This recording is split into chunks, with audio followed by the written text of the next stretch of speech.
What's up, guys? How's everybody doing? It's been a while, but we are back. All right. So let's read some of these. A lot of chats. I really appreciate you guys chatting it up as soon as you get in here. All right. Jonathan, what's up, man? My son made the high school baseball team for fall. Let's go. Very competitive here in North Florida. Next up, Power Four.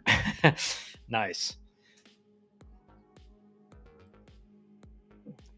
1 minute late. Welcome back. Zach, what's up, man? Canes, what's up, dude? Uh, Jonathan, we've been working for 10 years. Can't wait to see him on the high school field. Yeah, that'll be fun, man. That'll be fun. Heck yeah, I'm over in the Panhandle. Big game this weekend. I'm hammering GT plus 9.5. Yeah, I think, obviously this is a baseball, but as a Georgia Tech alum and supporter of all things Georgia Tech sports, I think I'll tell you what, the conundrum for Georgia Tech is that Philo, the backup quarterback, who is the state of Georgia career leader in passing yards, so he can really throw it. He can really throw it downfield. It's interesting because he really looked good against Gardner Webb, and albeit it was Gardner Webb, but he offers something that like Haynes King is really good at running the Georgia Tech offense, RPOs, all that stuff. He's going to make the running game a lot better, but I think Philo stretches the field a lot more. So it's you have to worry about a deep ball with Philo behind center. So I do think that Clemson has not looked good so far, albeit they played, who was it, week one, or LSU game one, which is LSU's really good. But I think Georgia Tech is. I think it's going to be a close game. I think Georgia Tech can pull it off. I agree with you, Zach. Kyle, I'm sad, man. Not looking good for us on the trail. Well, Canes, here's the thing. Don't look at like the rankings and this class is coming in. And it's, the rankings on Perfect Game and Prep Baseball, like we've talked about this. The rankings are general, right? There's plenty of high-level ranked guys that are never going to sniff the field in college baseball, and there's plenty of like not ranked very high guys that are going to turn into really big-time players. So it's hard to you can't just look at the guys you have committed and what their ranks are. I get that generally speaking, the higher ranks, probably the better your recruiting class is going to be, but that's not always the case. Zach, you going to the game Saturday? I'd imagine a big day for Georgia Tech baseball, having a lot of recruits. Do you know any recruits yet that will be at the game? A couple of my buddies have already talked about potentially going and like tailgating. We wanted to go this past weekend, but it was going to rain and not be great to be out there. So I do think probably we'll make it out for some of those, but won't know for sure until we get out there. And if you are chatting on X, I may not see your stuff. So I don't know what's going on, but I'm not getting the X content on here. Although we should be getting it. Yeah, it's not showing up for me. So if you want to chat, go to YouTube, please. I thought Troy was going to beat Clemson. Yeah, I mean, they haven't looked good. I mean, they played LSU like pretty close, but I think everyone agrees LSU kind of dominated that game. And then to play Troy that close, it just makes me think that Clemson's going to be like there's going to be a really good game, but I think Georgia Tech can win for sure. First live stream since 8-1. What have you heard in the past month and a half? Is recruiting slower this season? 100%. 100%. Recruiting is going, it just seems like every year it keeps getting slower and slower. And, we've talked about it on the stream, guys. I mean, the reality is that, and I think Carl Nonamaker said it best on the podcast. I'm sure a lot of you guys watched it, but he said, if a guy's not getting somewhat serious pro interest from like the draft out of high school, there's probably a good chance he's not ready to contribute for us right away. Because, at Auburn, they can go get a bunch of portal guys that are all going to get draft interest.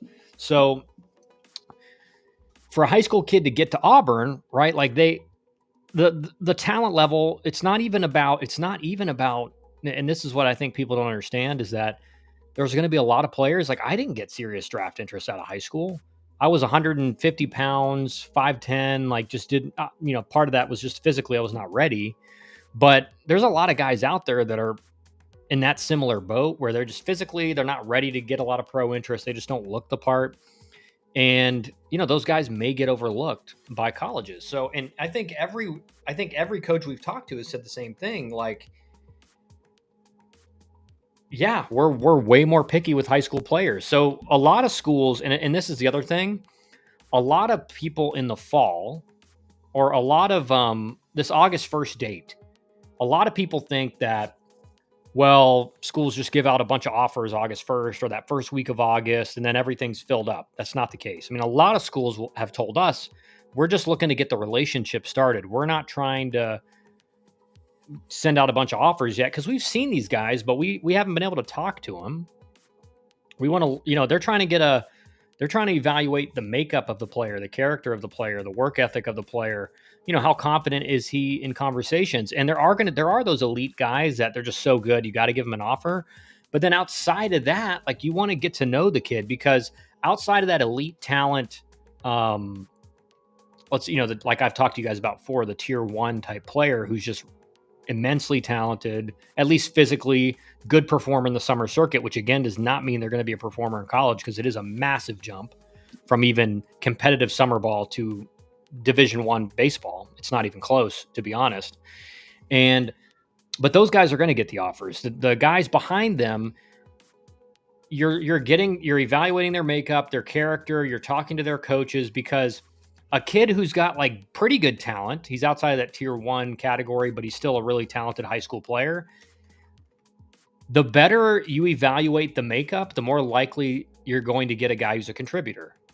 So if you're on the phone with the guy, like, man, this guy's confident, like he can hold a conversation. Every day I talk to him, he's doing something, he's working.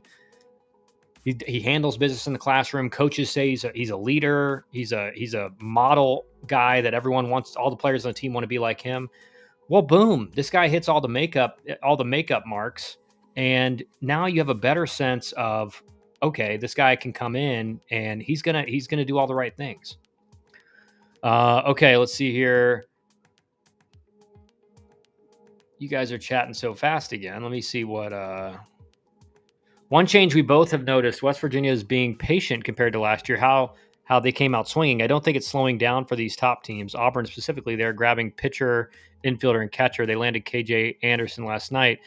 Well, again, it's, like the schools like Auburn, the SEC, the ACC, Big 12, etc., they're going to land some commits early, but they're not going to fill up with like 12 guys right away, I guess is what I'm saying. Like, if a school like Auburn says we're going to go after 8 or 9 or 10 guys or whatever it is, they're not going to land 10 guys in the first week of August. They're going to, like you said, they're going to get pitchers. Guys, pitchers are always the first to go because it's easiest to evaluate. Like I've told you, even one of the guys on our podcast, one of the last couple guys, I can't remember which one it was. He said, man, pitchers are easy to evaluate. And again, it's not to mean that it's easy to tell if this guy's going to be a stud. It's just when you look at a guy who's throwing 91 to 94 in high school, he's got pretty good command. He's got he's got either a changeup or a breaking ball that's a weapon that can be used to strike out opponents. That's a guy that's going to get a lot of offers, right? Because 94 plays in the SEC, it plays in the ACC. He can throw strikes. He's got at least one off-speed pitch that works for him, that he can command and also use to strike out hitters. Like, that guy's going to get offers right away. Hitters, you're going, okay, there's no metric that you can say, okay, this plays at our level. You can look at bat speed. You can look at rotational acceleration. You can look at, whiff rate, chase rate, et cetera, even though you don't have that much data on high school players yet. But still, you're saying that with the average guy they're facing in summer ball, and especially in high school, it's even lower. But in summer ball, it's probably like the average fastball is like 82, maybe, right? Maybe around there. It might be a little bit lower. It might be a little bit higher. But that's a whole lot different than facing an average fastball in the SEC of 91, 92, or ACC, very similar. The other Power Fours, very similar. And even in some of the best mid-major conferences. So for a hitter, even if he's got all the metrics and he's performed well, you really don't know. And this is the other interesting thing is the psychological aspect is you're going from high school and summer ball where you're the alpha, you're the top dog, your confidence is as high as it can be, and now you're going to a Power 4 school where everyone's as good as you pretty much, right? The talent gap in high school is like this. Let's call it this. In college, it's like this, and then in pro ball, it's like this. There's not much difference. And so then the biggest difference maker are the habits, the mental toughness, right? The approach, the intangible things that you can't quantify. Is D2 slowing down recruiting from trickle down from D1 roster limits? Yeah, I mean everyone is as D1 goes, so do all the other levels. So D2, yeah, slowing down. I mean D2 is always recruited slower, but and the reality is that a lot of the Division twos, like their strategy, like you're saying, Alan, is we know this kid's going to get a D1 offer, maybe. So let's make him an offer, and we're not going to deadline him. But as it gets later and later, this guy might eventually commit to us because, now he realizes time's running out, or there's not many options out there anymore. So that's what a lot of the Division two guys will do.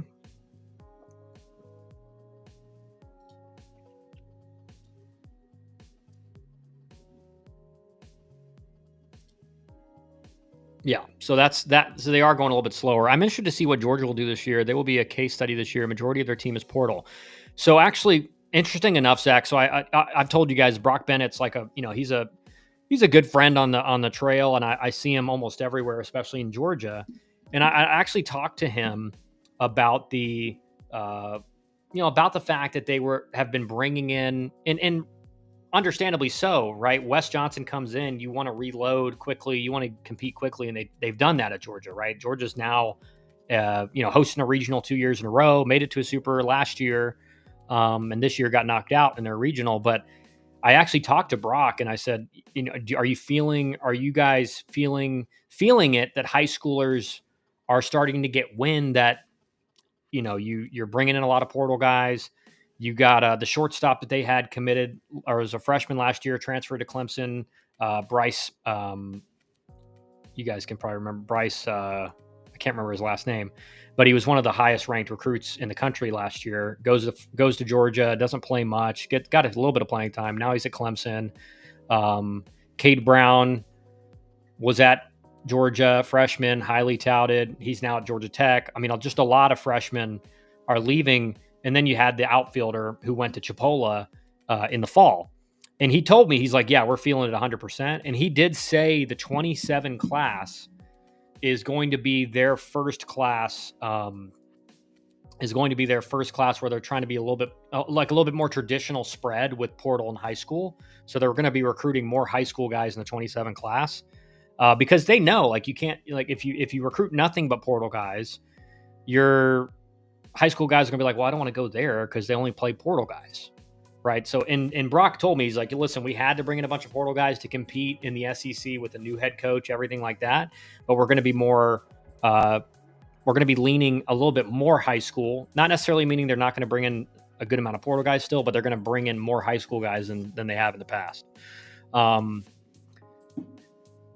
Canes, the thing that has me concerned for Miami, I don't think we have the respect from the kids still. Tons of our targets were on official visits to Clemson, Florida, and other top schools this weekend. I couldn't find one kid who visited us this weekend. Two of my top three pitching guys for us to land were at UF and Clemson this weekend. Logan Bristol, left-handed pitcher from Danny Burke's Sun School, and Samir Muhammad. Yep. UGA had Amari Griffin on campus this weekend, a kid from UGA, or a kid from the state of Georgia. Yep.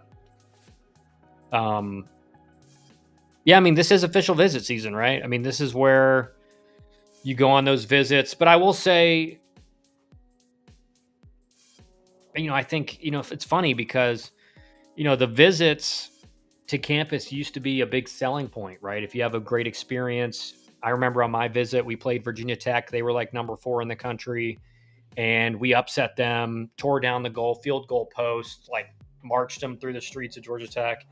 And it was just like, if you couldn't have planned a better official visit, then than mine was. Like, we had a big like celebration afterward at one of the guys' houses, and it was just like, oh, dude, this place is sick. Like, this is where I want to go. Um, but I will say nowadays with like NIL money, everything else, way more scholarships available to a lot of these top teams. The official visit is not nearly as swaying as it used to be in the process. You used to just like, man, oh, they had a great official visit, they're going to commit. Now it's like, well, if this kid, we made a good offer, but if he gets a better offer with NIL, like how are we gonna get him? How is he going to commit to us? So the visits, I wouldn't worry too much about visits as much. It's more about, all right, what's the offer? Because nowadays, when I was getting recruited, it's like most guys were getting 25% to 50%, and the majority of them were closer to 25 than 50. 50 was for your out of state guys who needed more help with scholarships. I was a 25% guy at Georgia Tech. And now, so, you couldn't really outcompete guys back then. It was just like, all right, well, which school do you like the best? You got 25% from this school in state, so it's even cheaper, or you got 35 or 40% to go to Auburn. Like I think I was offered 50% to Auburn and 60% to Tennessee, but I picked Georgia Tech, right? And nowadays with these offers, it's just, if Florida comes in and offers, full ride plus 50 grand NIL to start, that's escalating. Like one of our guys, I'm not going to say the school or whatever, but one of our guys got full ride to a Power 4 school with 25,000 starting NIL that can escalate up to 100. So how do you turn that offer down? As a player, as a high school kid, you have a potential to make six figures as a freshman. That'd be a dumb decision to turn that down, right? So that's the thing. It's a lot different now. The 27 class will prove to me if we have what it takes to win a natty with JD. Recruiting at the end of the day is the lifeblood of a program. High school / portal. It's the first week of official visits, so we just to make the top 4 for these kids and land an OV. Yep. But the official visit shows a kid's interest in the school. Yes, 100%. Last year we had some straight ballers on official visits. They just all went to LSU and Clemson. We just need to win these battles, especially after the year we had. Yes. Yeah. Yeah, and again, man, like it's, Miami's doing what it needs to do as far as upping the scholarship numbers and NIL and everything. I think most schools in the Power 4 are doing that. But it's just like when you're going up against Clemson, LSU, you're competing with a school that can offer a full ride plus like serious NIL money. So it just makes it more difficult, right? Like there's no other way to say it.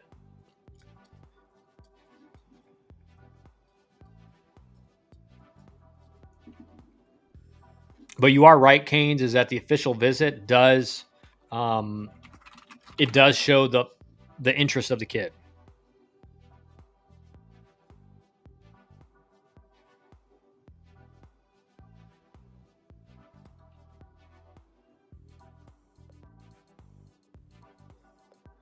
But I also wanted to talk today, guys, about the fall in general and just do, I don't know how many minutes on, I think for players out there, for kids watching, parents watching, it is so important that you do not take your senior summer off. The temptation is, I'm committed. I haven't had a summer like the rest of my friends who don't play summer ball, don't really play baseball, who get to go to the lake every weekend or go hang out with their boys every weekend or whatever. And I get that. That's that same kind of, I don't want to call it a temptation, but that was what I had that same thing my senior summer. And I just, I thought about what my goals were. I thought about what my dream was. And I realized that if I want to be a freshman All-American at Georgia Tech, like I have to be as ready and locked in as possible to get into that fall ready to go. So I played a really competitive summer schedule, a lot of games, a lot of at-bats, because I knew I can't just take the summer off and just hope that I perform well that fall.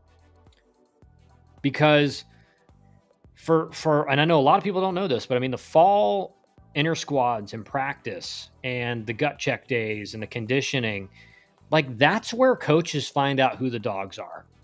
That's where coaches find out who are the guys when conditioning's really tough and you still got 3 or 4 sprints left or half laps or whatever you're doing.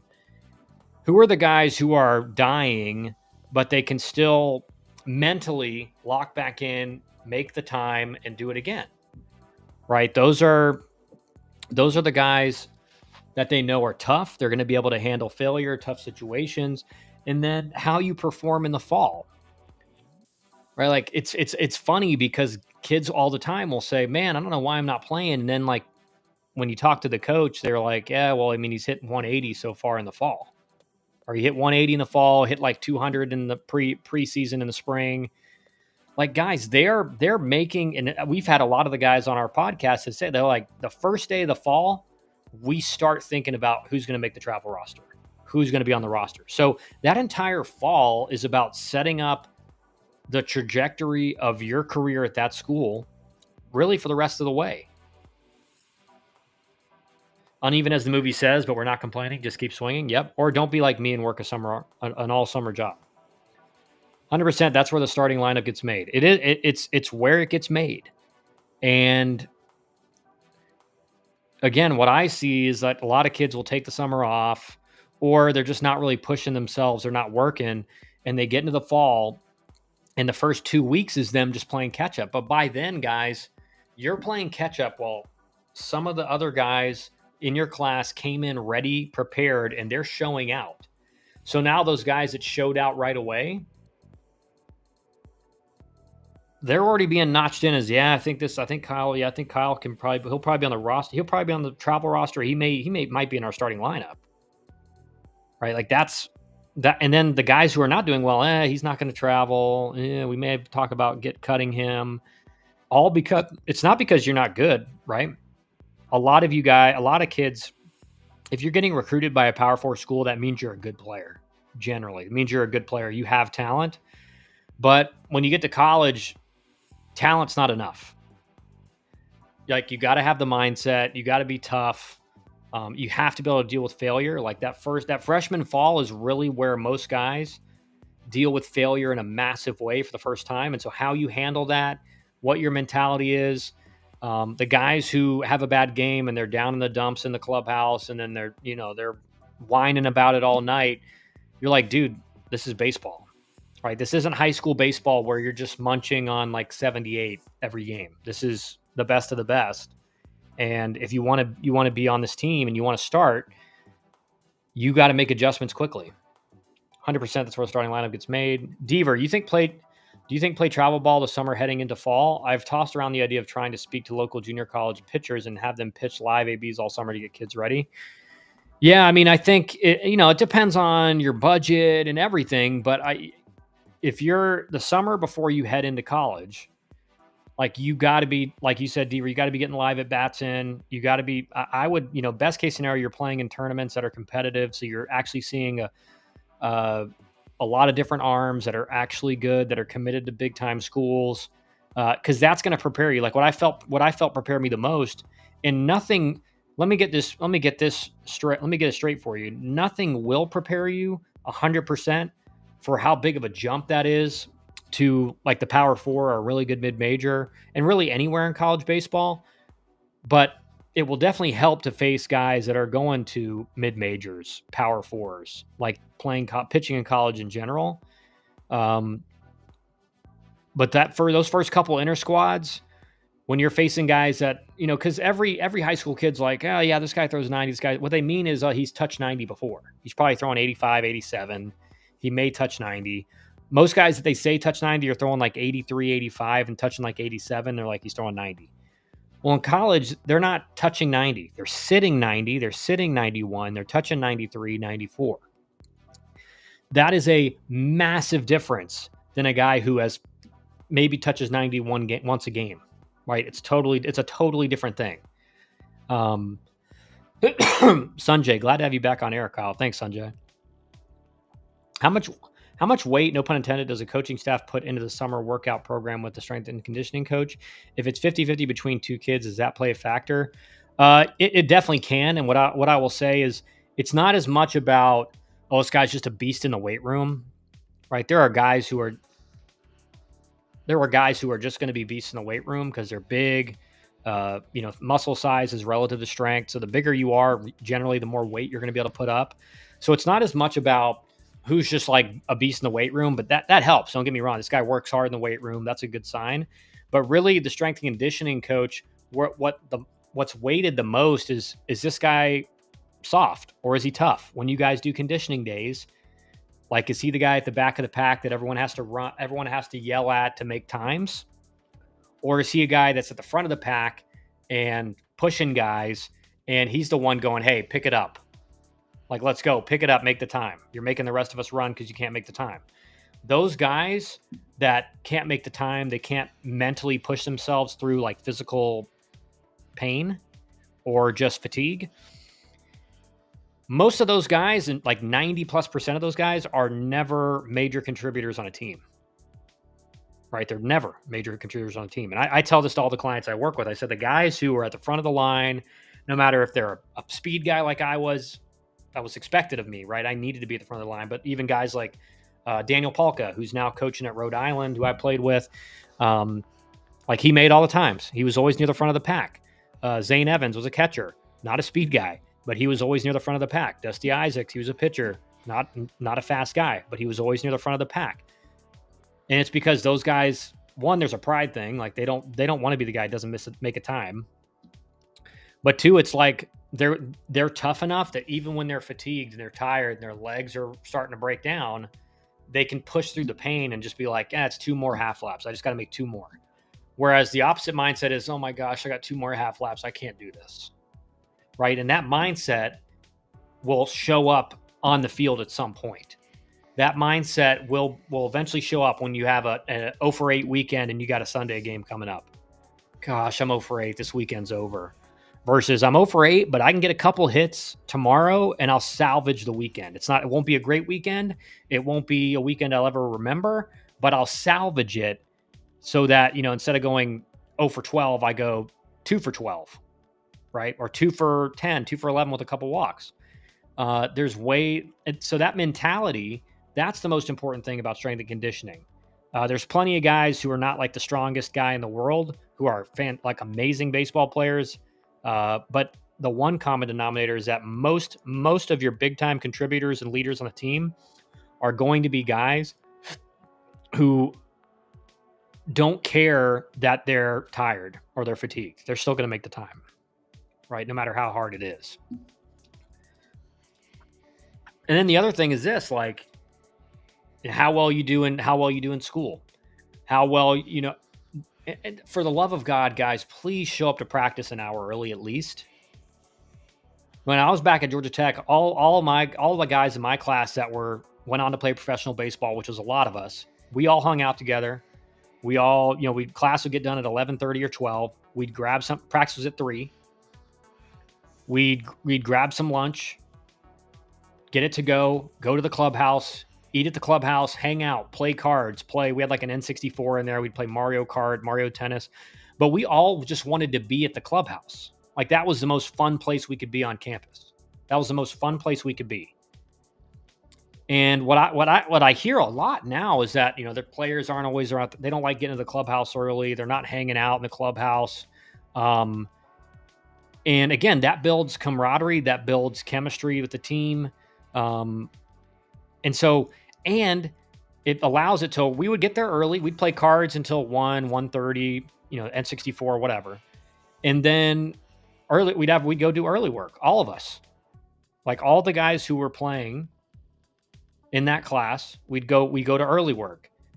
So we got to the field 3 hours before practice. We do early work. We get extra early work in, and then we're there for practice. But we've been at the field for 3 hours. There's so many guys that I see now, they show up 10 minutes before practice. And I can tell you, a coach, when they see you walking in and it's 10 minutes before practice, that's marked down and remembered. All right, I can't wait let me just see when this guy messes something up in practice or he does something wrong. And like now it's easy to call that guy out because he can't even get here early enough to not have to rush into changing. It's a huge predictor of academic and leadership success too. In my opinion, the guys who we loved in the locker room were almost always also good students, hard workers in the weight room, and great leaders. Yes.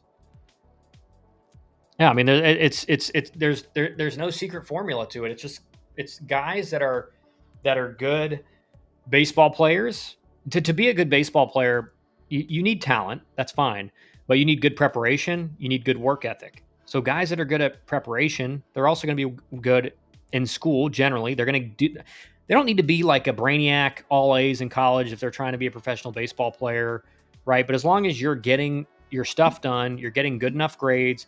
Coaches aren't worried about you being academically ineligible. Like that's really all you need to do. What are your early expectations for Mississippi State and Virginia? I think Mississippi State is going to be big time. I mean, listen, that Virginia staff is like top tier. Brian O'Connor. I mean, obviously, I think they got snubbed out of the tournament this past year solely because of that Florida State series. And I think you got McMullen, you got basically the whole crew, and then you're keeping on Parker as the pitching coach, who did a fantastic job as the interim head coach, and Mississippi State's pitching staff was excellent this past year. So I think Virginia, you're going to have really high expectations. Or sorry, I think Mississippi State, you're going to have really high expectations. I think at Virginia, I think Pollard, I think they're going to be good, but I think there was like a mass exodus out of Virginia, and for Pollard's crew did get some high school commits flipped. They got some guys to transfer from Duke. I do think Virginia, it's not going to be quite. I could be wrong, right? You never know. But just looking at the transfers and everything, I think Virginia, it's going to be a little bit. I think they're going to be competitive, but they're not going to come out of the gates like this team is going to be nasty. Whereas I think Mississippi State, that's a legitimate possibility. But I think both programs, at least looking to the future, are in really good hands. I think, again, what Pollard did at Duke, it's going to be a lot easier at Virginia. Way better facility. Still a really good academic school, but it's probably going to be a little bit easier to get players in, everything like that. And then, we had a lot of switches. I mean, you got Corey Muscara taking over at Duke. You got James Ramsey taking over at Georgia Tech. Like, you got a lot of coaches at new schools or new head coaches. And I think Duke's going to be a rebuild year. I think they lost a lot, right? It's tough when you hire, and this is an interesting thing to think about, but it's tough when you hire an assistant coach to take over as a head coach, because you saw at Mississippi State, a lot of those Virginia kids left, went to Mississippi State. You saw at Virginia, a lot of those Duke kids left, went to Duke or went to Virginia. But you're not going to get that as much when Corey Muscara leaves Wake Forest for Duke. So I do think Duke's going to be, again, you never know, and Muscara can turn a pitching staff out of nothing. So expect Duke to pitch really well, but it'll be interesting to see just how that roster builds out for Duke. Of those three, I think Duke will probably be the toughest one to really compete year one. That doesn't mean they won't. It just means like there's a lot of factors when you lose a lot of your best players to the transfer portal and everything like that. And a lot of them staying in conference, going to Virginia. I am hearing really good things at Georgia Tech. Actually, a buddy of mine, Dusty, he works out there a lot. He goes in and works out a couple times a week. And he said, boys are physical. They're strong. They're working hard. Georgia Tech did get a few really good pitchers that got drafted, but ended up signing. It's going to be probably the best offense in the country, if not one of the top three. So you have, again, one of the best offenses in the country, and the pitching staff should be improved. They did get what's his name? The Indian kid. Mason Patel. They got Mason Patel back. But I think you're going to see across the board, I think a better bullpen. The real question will be who are going to be the starting pitchers behind Tate McKee. Tate McKee, I think you're looking for a big jump from him this year. You're looking for a true ace. I think last year he was a solid Friday guy, like middle of the pack type Friday guy, maybe even a little bit below that. Again, when you're measuring a guy against Friday guys, you're looking at Jamie Arnold at Florida State. You're looking at guys across the ACC that are that's a tough game to win, right? Your Friday guy, what you want is the other team to be like, man, it's gonna be tough to beat him. And I thought McKee was kind of up and down all year. He would have a start where he looked really good, like in the ACC tournament, he looked fantastic. But then you have a lot of starts where he was just not going deep in games. I think you want to see him go deeper in games. So I think that's the biggest again, the biggest question mark for Georgia Tech is going to be the pitching because the whole lineup's back. And they got the transfer from Cal who was big time. Did the pitcher from South Walton make it to campus? Yes, he did. He did. They got the kid from South Walton. They got the lefty from, I think, up in Canton, who was supposed to go fairly high in the draft. So they got a couple guys who are big arms as freshmen. And so that's going to be the interesting thing is how well do those guys, how good do they look in the fall? Do they force their way into a starting rotation spot? It's going to be interesting. I do think as a whole, you're going to see more depth in the bullpen this year than you did in years past. Or at least last year, right? Last year, it was kind of a Mason Patel and what was the other kid's name? Did the pitcher from FIU we got signed or go to the pros? He went pro. Yeah. No, Georgia Tech's like I will say this for James, and I've talked to him a bunch. Like it's gonna be it's not quite the Michael Early taking over at A&M preseason #1 team, but Georgia Tech is going to be highly ranked preseason. They're going to be probably a top 15 team, right? Whenever you get snubbed out of hosting a regional, you probably should have hosted a regional. And then you return 8 out of your 9 offense, and the one replacing your third rounder is a projected first round pick or a projected second round pick from Cal, right? The offense is going to be, they're going to be preseason ranked, I believe, in the top 15. So that's a lot of pressure for year one. I think the Tigers stole a Georgia Tech recruit in like the 5th round. I'd have to go through who are the kids committed to Georgia Tech. I do know that they were pretty happy with the draft results, right? They kept it, and they should have been, because they kept what they really needed was as much pitching as possible, and they kept 2 of their really good arms. Let me see if I can go back here.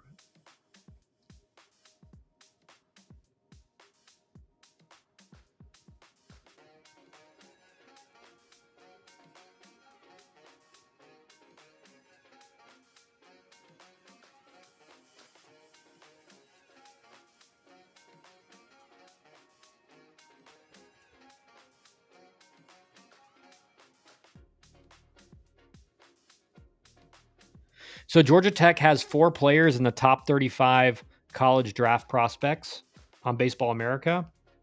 Ryan Hall. Yeah, he got taken. But I think going into that draft, they thought they're going to lose 3, maybe 4 guys, and I think Ryan Hall was the only one, so they felt good about it.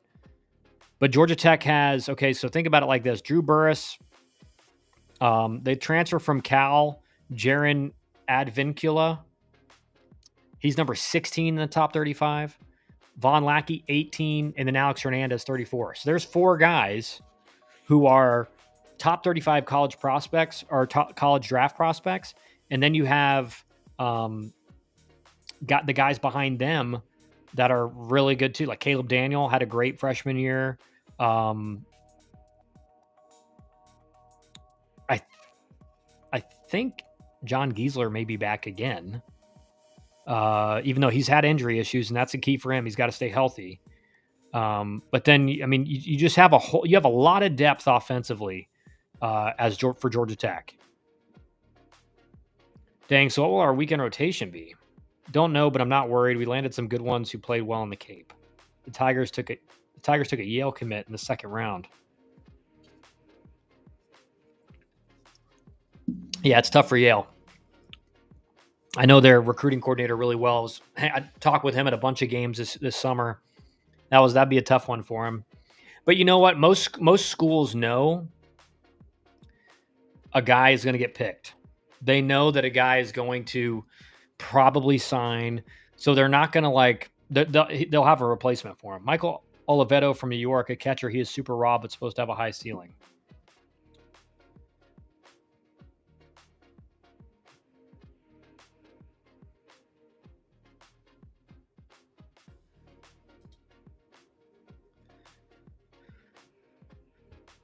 Like Jaron Advincula was the Cape Cod League Outstanding Pro Prospect Award winner. Right, so that's who you're replacing. That's who you're replacing Kyle Lodis with.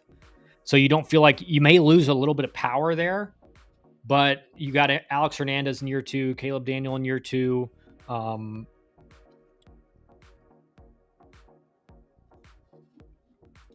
Drew Burris in year 3.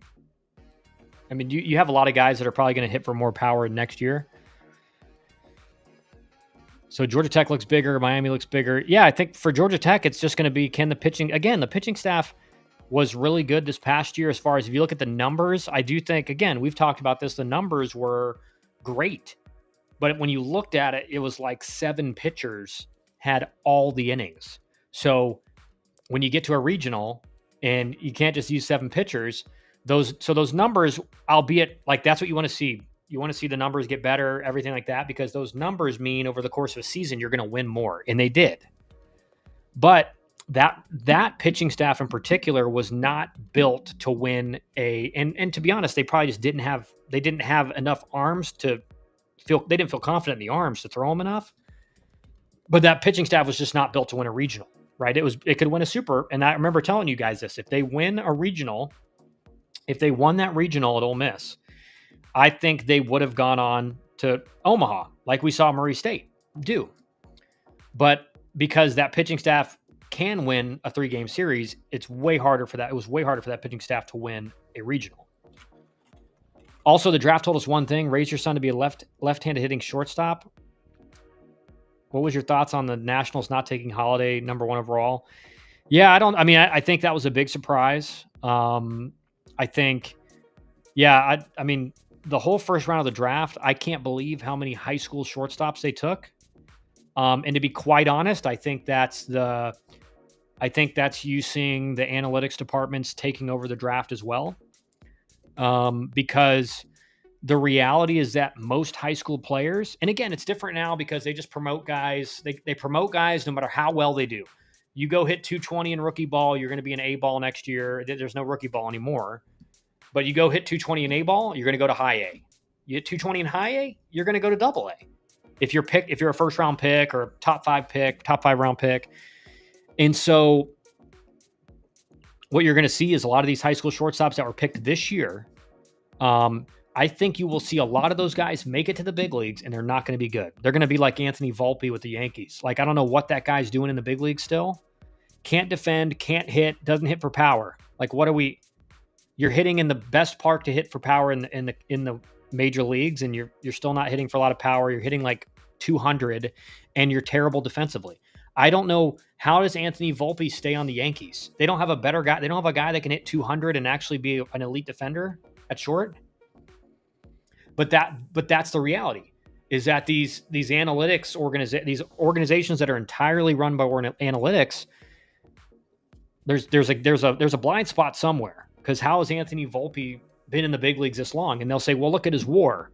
Well, everyone knows WAR is just a bad stat. It's a bad stat.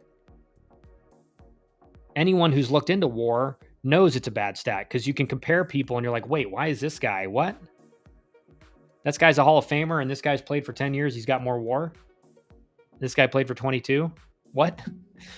The shortstop Tigers drafted hasn't even played in low A yet. Yeah. I mean, that makes sense. I mean, because think about it. Most high school players, when they're drafted, for the most part, like, they're going to be in, at least when rookie ball is a thing, they were going to be at the Gulf Coast League or the Arizona League. And if they did well there from about a month, they may get a late season promotion to whatever the kind of short season A ball team is or the advanced rookie team. And then the next year, they'll probably be in A ball or advanced rookie. But now they don't have those teams, so they're going to play them in the complex league where they don't keep stats and they're going to let them develop and just get at bats. And then next year they'll send them to low A. If you're also drafting a guy that high in the first round or first round in general, they have to stick at the position they were at. Shortstop has to stick at shortstop or the pick value will drop 100%. And to be honest, the vast majority, the majority of those guys who are American-born, drafted as shortstops, like they will, and if they do make it to the big leagues, they won't be shortstops.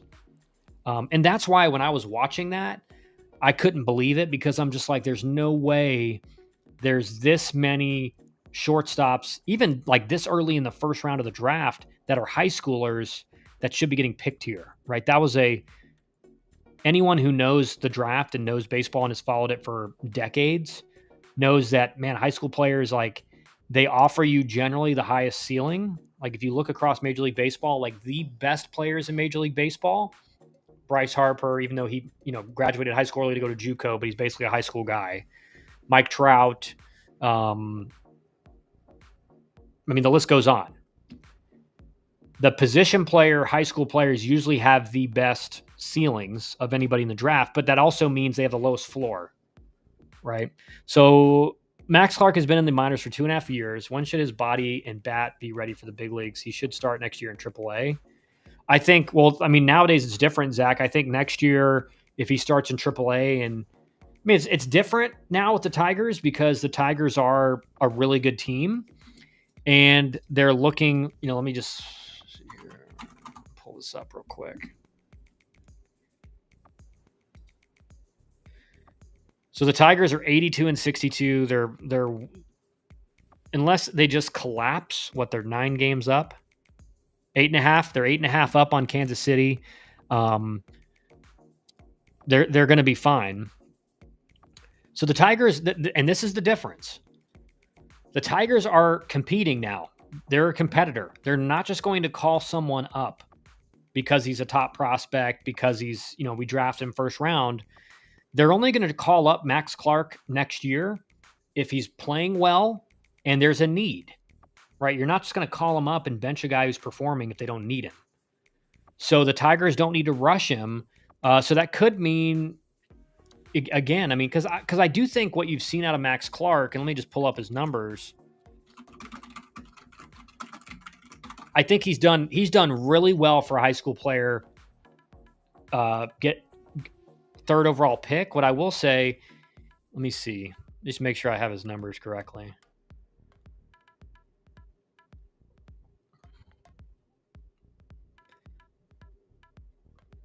What I do like about Max Clark this year, more walks than strikeouts, right?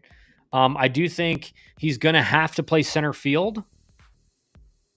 He's going to have to play. Max Clark voted for Kamala. He's going to have to vote, or he's going to have to play center field. He's not hitting for power like a corner outfitter. Now, I will say, he gets to AAA. He's using big league balls. Like his power numbers are going to go up, right? If he has similar production, his power numbers will go up. But I do like that he takes a lot of walks, doesn't strike out a whole lot, right? He's got 87 strikeouts in 515 plate appearances, which is good.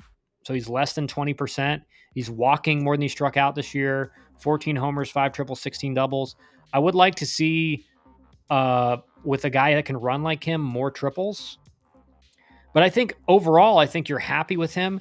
But what I will say is, for a 3rd overall pick, a lot of time what you're thinking with a 3rd overall pick, you're thinking like Major League All-Star. And what he's done, albeit he's really young, he's got up to AA at 20 years old. So it's not like I'm not trying to like knock him, but he hasn't necessarily looked like a unbelievable player. I think he looks like a good player right now. I think he looks like a guy that probably will get to the big leagues next year if he performs similarly. But it's just going to be a question of what I will say about Max Clark is he's so invested in the social media stuff that I fear that if he gets to the big leagues and he's not performing well, like he's just going to be locked in on all the negative comments, and I don't know how that's going to affect him. I could be wrong. I think Kevin McGonigal will be a better pro than Max Clark. Like, that's what I'm saying with Max Clark is I think he's done well. I think he's done for a young kid, 20 years old and high AA this year. But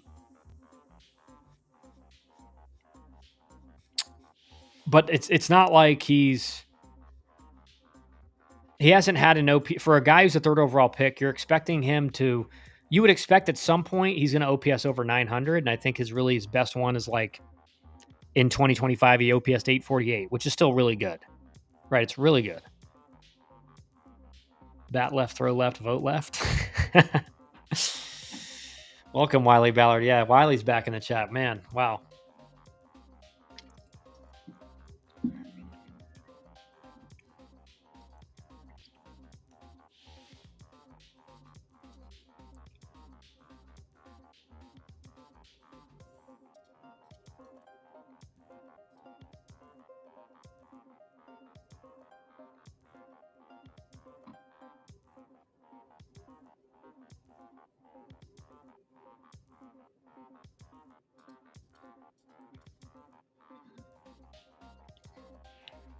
Thank you, Zach. I missed you guys.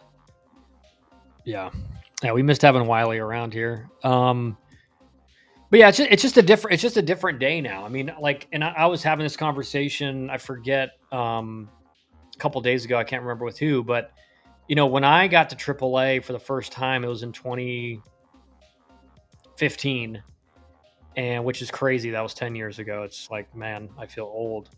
But in 2015, I was 23, maybe just turned 24. And I hadn't even been in pro ball 2 years yet.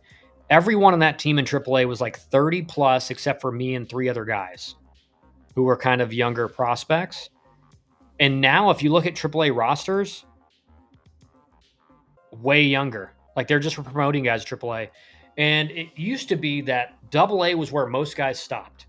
AA was where you really had to show that you could handle the pitching and perform at a high level to get promoted to AAA, because AAA was full of a bunch of stopgaps, backups in case guys got hurt. So AAA used to be filled with a bunch of guys with like 3 years of big league time that were kind of had, they'd gotten to their free agency, but they hadn't performed well enough to get a deal. So they were kind of signing minor league deals with big league invites in the hopes that injuries happen, you get called up. Well, nowadays they still sign some of those guys, but if you look at some of these AAA rosters, you're like, it looks like a AA roster. It's like 22-year-olds, 23-year-olds that hit 230 last year in AA. And that started kind of right after I got to AAA. That next year in 2016, it was still had a lot of veterans on that team. And then 2017, 2018, 2019, it was like I'm teammates with the guy, and I'm like, man, what did this guy do last year? Oh, he hit 220 in AA. Or he split time between high A and AA and hit like 220, and now he's in AAA. That just wouldn't have happened in the early 2010s and prior. But so I say all that to say that, like, Max Clark, he'll be in AAA next year.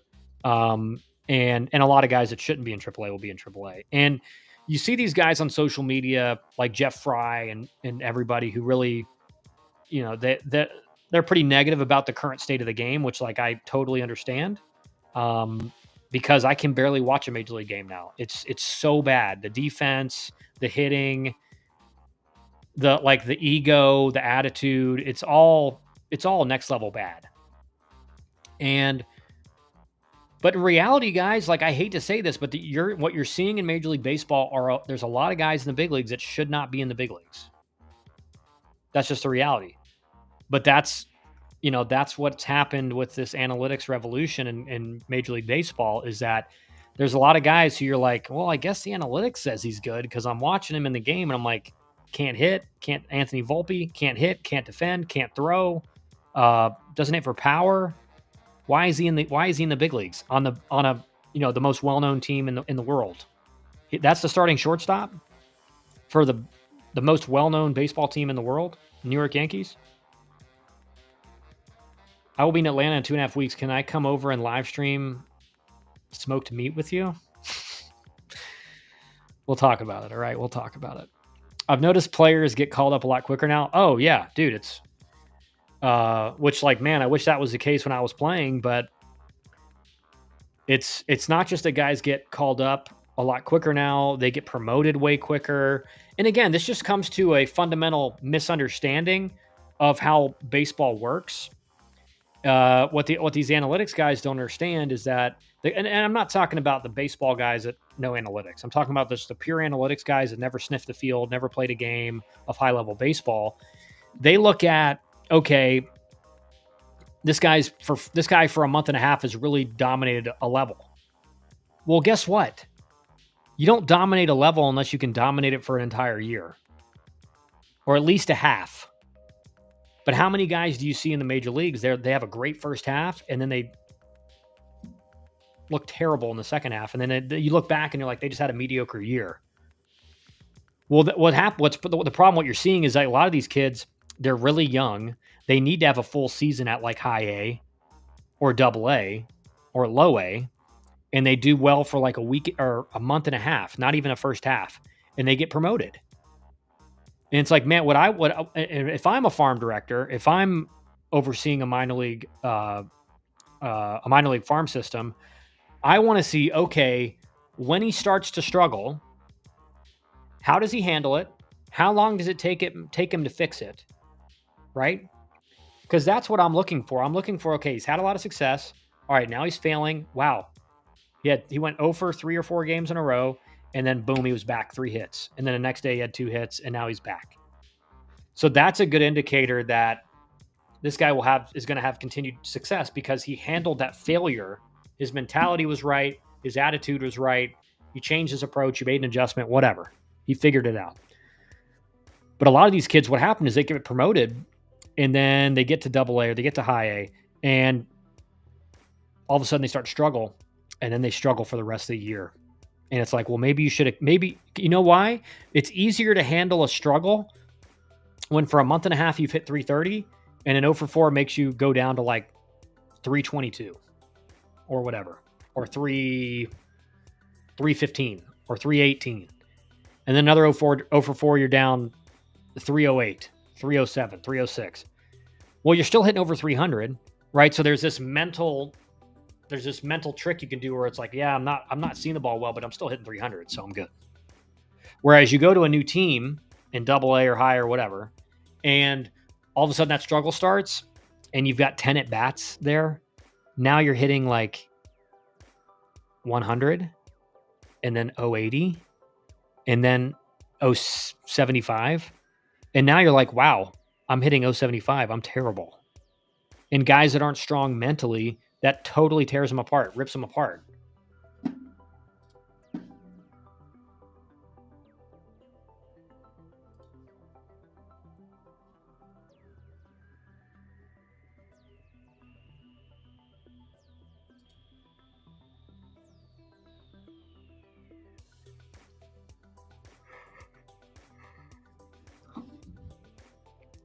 GT Clemson score prediction. Let me see here.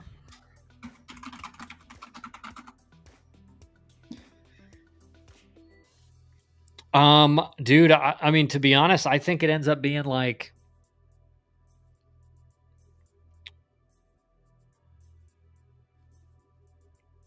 Georgia Tech 28 or Georgia Tech 31, Clemson 17. Georgia Tech 31, Clemson 17. What's the caffeine source these days? I am not sponsored by Ghost, but if anyone from Ghost is watching, I've spent thousands of dollars on these things. So, help me out. Oh, Zach, I think Georgia Tech covers 9.5. I could be wrong. And I don't know. I think this is the wild card is I don't know. Maybe Wiley knows this. I mean, what was the injury to Haynes King? It was supposedly a lower body injury. And supposedly this past weekend, he was ready to go in case they needed him, which I don't know what that means. Like, you're good enough you could play, but you're not going to play. So I'm guessing it was a minor injury, but I think that is something to consider because Philo looked great. I do think he's a better passer than Haynes King. I do think Haynes King kind of fits the offense better. He just doesn't really give you the deep ball threat that Philo does. So kind of, I mean, that's going to be interesting is like, because Haynes King, Haynes King can handle the pressure of Clemson, Georgia Tech. He's played in a lot of big games. He's performed like that Georgia Tech game last year. He was amazing. So I think that's the question is like, if it's Philo, okay, but it's a big game for, a backup who's got some experience. He played a lot last year when Haynes King was hurt. He looked great this past weekend against Gardner Webb, but is he going to be able to play in that environment at the same level? So that's something to think about. Question you about to offer your player received the 4i the pencil of 100K in year one. After that offer, what are you and the player looking at next to decide? Look, after that offer, what are you and the player looking at next to decide if it's the right option? Well, I think you're looking at the other options, right? And if the family's like, listen, like the financial part is the biggest, like part of what we do is say, okay, what's your number one kind of need, or what the number one most important thing is for you in picking a school? Is it the financial offer? Is it the development that you're going to get from the coaches? Is it the school? Is it like, is this a school that you've always wanted to go to? Like, what is it? And so once you look at all those factors, again, a full ride with up to 100,000 possibly in NIL, that's tough to turn down. It's also at a really good school that does develop players. It's sent a lot of players to professional baseball that they've played in the College World Series. So it's hard to turn that down, right? But it depends on the other offers and what the client's needs are as well. Zach, Georgia Tech can't turn the ball over 3 times to start the game like they did against Colorado. 100%. They said he was truly game time decision. They just didn't need him for Gardner Webb. Should be ready to go this week, but Philo balled out. Yeah, and to be honest, like I'm starting to get to the point where, like, which guy makes the offense better? I think Haynes King, as far as a runner in the RPOs, he makes our offense so hard to defend because he is a really good runner. You do have to have, the defender does have to make a decision of like, is Haynes King going to keep it or is he going to hand it off to Jamal Hayes?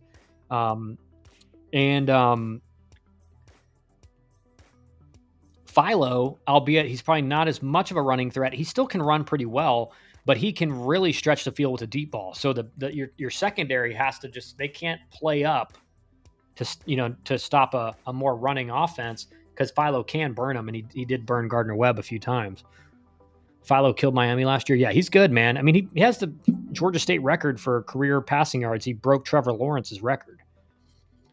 Let's say that school offers that, but the opportunity to play in year one is minimal. And with the portal, it's likely they send you out. Or option 2, 50, 75% and 10K NIL, but a clear path to play. It's up to the family at that point. Like what we tell these guys is, we'll tell you where we think the best opportunity is for you to get on the field right away, but we're never going to make a decision for you because it is kind of like, listen, you're a big boy, you're growing up, you're becoming adult. Like you need to make a decision because decisions have consequences, right? So you need to think about this seriously. We'll help you. We'll give you all the information you need, but you got to make the decision. So ultimately, Canes, with that scenario, it would just be one. All right, does the family, as far as economically, does the family have money, or do they need as big a scholarship as they can get? They're probably going to take option 1 if they get 100% full ride and up to 100 in NIL. But if the family doesn't need money, and they're really all they care about is the kid's chance to play, maybe option 2 is better. What I will say is what we typically do is we'll say, listen, and again, it's harder to do now with the portal. You can just bring in guys every 2 weeks before the season or before the fall starts. But we try to look at roster makeup, everything, what the coaches have told us. Like, are we getting a vibe that they really love this player or they like him, they want to make him an offer, but they're not like, they don't think he's like the best player in the class or one of those guys. Usually when you talk to coaches, you can get a vibe for just how much they like the player. And so in that situation, what I would do, they know the financial stuff that's on the table. What I would say is, listen, the financial stuff. You guys have seen the campus. You've toured all the facilities. You know everything about these schools. Looking at the roster, this school's it's going to be an easier place to break into the starting lineup. But then it's their decision. Another question to you, and I will say this: I talked to Matthew Shore's mom a couple weeks ago, and he balled out in the Cape Cod League, and so I'm really hoping. And I guess maybe at a ABCA I'll talk to the Vandy staff again, talk to Brownie about him, but it looks like Shore's got a really good chance of breaking into the starting rotation this year, where I think he fits best. I think his stuff. He's got a very good changeup, very good slider, throw strikes with all three pitches. Like I think his stuff just fits better in the rotation. So that'll be interesting to see. Another question to you now, is that offer that the school gave the kid, would you consider a higher end offer for a high school recruit for Power 4 level, or is that for serious ballers? I would consider that a higher end offer. I mean, and again, everything's subjective, Kane. So like you can't look at the rankings on Perfect Game and Prep Baseball, because that school in particular may see a kid ranked higher and be like, I don't think he's that good. So they're not just going to offer him that. So if you're getting that kind of offer out of high school, you're looked at, generally speaking, for most schools, if you're getting that kind of offer, you're looked at as a guy who's going to contribute right away. So that's usually a good indicator. That's probably where you should go, because they're willing to invest that much money in you. But if you're talking, like, the thing that's interesting is some of these SEC schools, or like Arizona State, or some of these other schools that have all full rides. Well, a full ride offer is not an indicator anymore that they think you're going to play right away, because they can give that to everybody on the team. So that's what's going to be difficult for some of these high end players. Is, well, LSU made me a full ride, Arizona State gave me a full ride, and Miami gave me 70%. Well, 100% from those two schools, they can give that to everybody, right? They can give that to everybody. So you're not like, there's nothing special that comes with that full ride offer.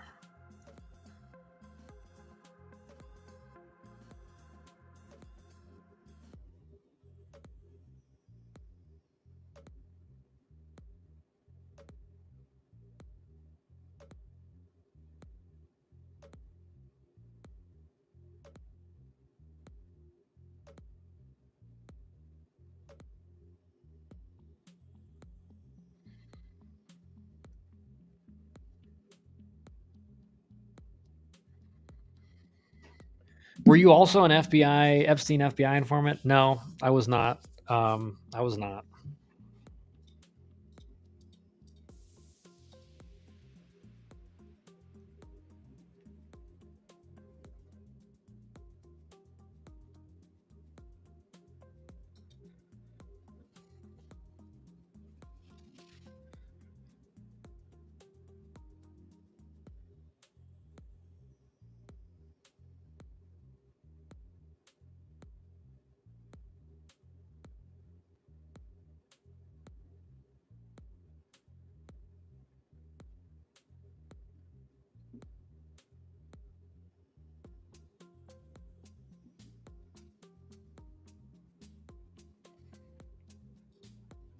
It does mean they have real interest in you.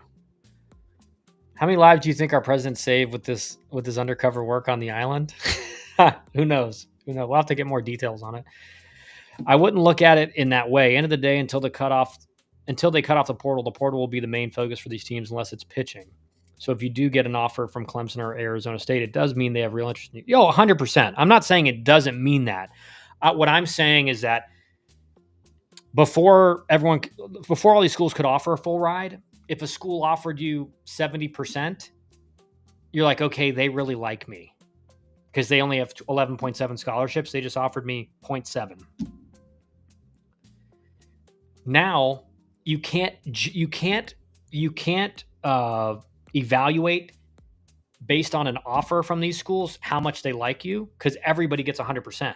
So of course, if they're making an offer to you, like we talked to Chef on the Sean McSheffrey on the podcast from Arizona State, and he's like, we're not just going to hand these things out like candy. Like, we're still going to be very selective. And honestly, there's more responsibility on us now, because we're giving full ride offers when they need to be to really good players.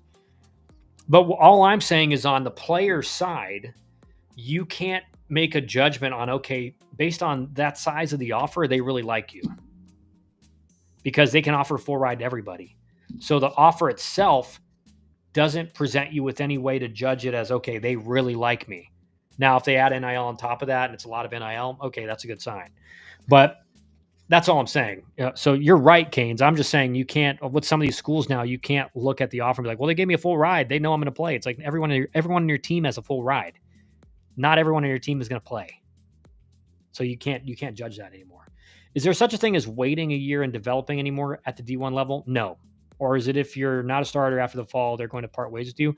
It's not they're gonna for sure part ways with you. But they're no longer recruiting player. I think it's more like this, Deaver. They're no longer recruiting players that they think, okay, in a year or two, this guy's going to be really good. They don't have time for that, right? That kid can go to a mid-major. They'll get him in a year. They'll get him in a year when he balls out if he's really good, or 2 years if he becomes really good. So you're not recruiting guys that need a year or two of work to play for you anymore. Oh, there's my first kick of the camera.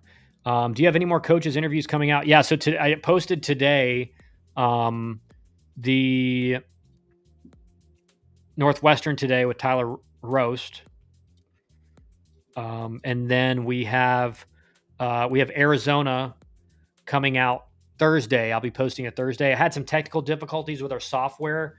Usually we post on Monday. We didn't post on Monday last week because everything was one, it was a holiday, but then all of a sudden software went down. Then my internet wasn't working. Long story short, so I posted this morning our interview with let me see here.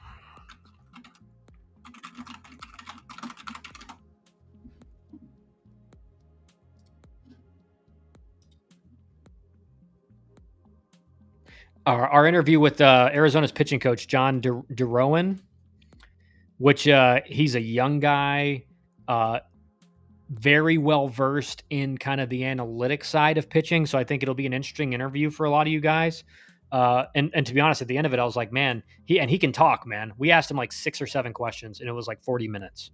Like he can talk with the best of them. He's probably a really good recruiter. But he will be there. He's going to be on the podcast Thursday, and he's talking about Arizona trip to the College World Series last year and just what they're trying to do. And actually, I think it's a really interesting listen because he's not afraid to take a guy that needs a pitch adjusted. Like what he was saying was like, man, if I see a kid and all I know is he's very good at pitch design. That's what he's known for, is just designing pitches for guys. And he's had a lot of success that way. And he's like, man, if I see a kid and I know, man, I can develop this, this slider or this breaking ball or this changeup, he's going to be a totally different pitcher. So that's an advantage that Arizona has, is he feels like I don't need the guy to be a finished product. Like if he's got all the things I want, but this one pitch needs to get improved, I can do that. So it was interesting conversation. How much money would the Georgia Tech 2021 equipment room staff have commanded via NIL? I think that's a negative. That's negative. That's a negative amount of money. Getting paid more than they should. Also, where's Pygal? I don't know. Does that mean more than ever right now, the biggest thing high school players should be looking at is where they can play right away? Yes. That hasn't changed, Deaver. That hasn't changed. And I will say this, man, like it looks pretty obvious that the NCAA is going to go to 5 years of eligibility with all these things going on. So I think, man, if you can get to a JUCO where you're going to play right away, or a D2 where you're going to play right away, all these kids are still, again, because these 26s came up with all their buddies getting recruited a lot earlier and quicker. So they're getting, the 25s and 26s are getting the worst of it because they're so used to the old system. And they can't get their head around that they can go D2, ball out, and get to a Power 4. They can go JUCO, ball out, get to a Power 4. They just think, oh, no one's going to recruit a guy out of that level. When in reality, it's like that's what all these schools are looking for now, is just a proven college bat. It's really a bigger deal for position players. What's your schedule re-streams going forward? I'm going to do most of them around 1 o'clock. So pretty much every day. I'll probably, there may be a point where I just I just moved to night streams. I'm thinking about maybe doing that to just have more time for what I need to do during the day. But for right now, we're going to do them at 1, and then we'll adjust it as we need to. I hate the automatic 5th year. Yeah, I hate it too. I don't like it. But that's probably what's going to happen, right? So we have to adjust. We got to just live with it, I guess. I also assume Mr. Palka won't be on the live streams for the foreseeable future. He might be lurking incognito. Yes. Dan is going to we haven't scheduled it yet, but I've talked to him about getting on the podcast. So it's funny. We have a lot lined up coming up. So we just need to see when the next opening is, and I'm going to get him on there. I also want him to get like acclimated with his team, like what they're doing, so that when he does come on the stream, he can talk through everything, right? Because he's only been up there like a month. But that was a fun process with him this summer. I mean, we talked a lot because he would say, "Hey, do you know the guys?" He was looking for a college job, so he would call me and be like, "Hey, you know the guys at this school?" If I did, I'd reach out to him, send him Dan's number. It's funny, man, how competitive it is to get in a coaching job, like a 4th assistant or a 3rd assistant job, or anywhere. I think he's actually. I think he's actually the hitting coach at Rhode Island now, so he's a main assistant. But it's funny, like, and I told Dan this at the beginning. I said, dude, like your resume is as good as it can get, but that's going to actually intimidate some coaches from hiring you. Because it's just a fact of life. Like, some people are intimidated by that kind of a resume. A guy who's played in the big leagues, like 12 years in professional baseball, maybe more than that. I mean, he played forever. And played a lot of winter ball. So even for 10 or 11, 12 years, he played a lot of winter ball too. So played in Korea, like made good money over there. So what's his role at Rhode Island? I believe he's the hitting coach. Let me check.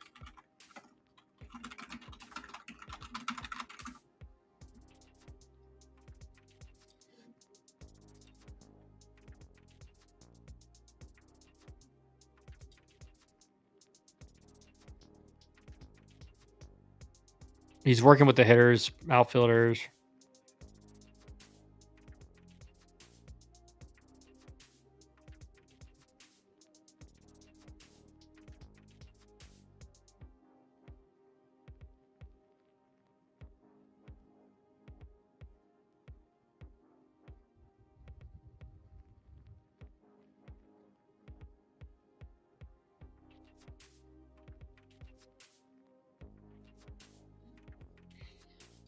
I don't know if he's a 3rd assistant or hitting coach. I can't be sure, but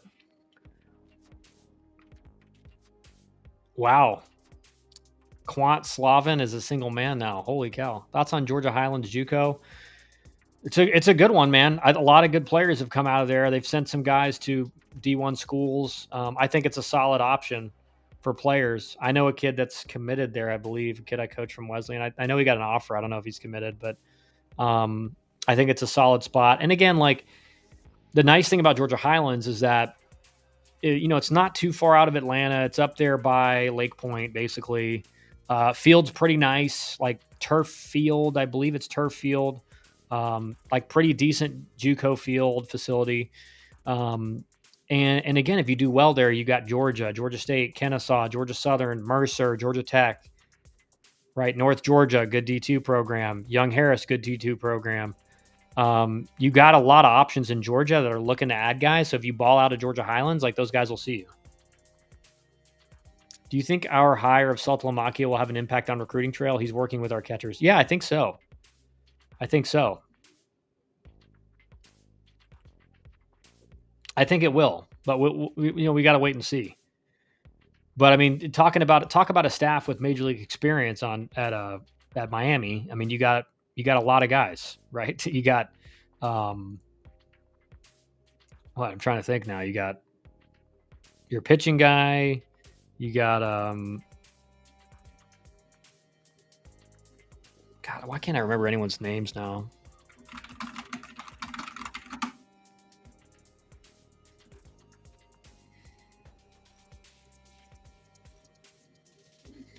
How do you know if your child's bat is ready for D1?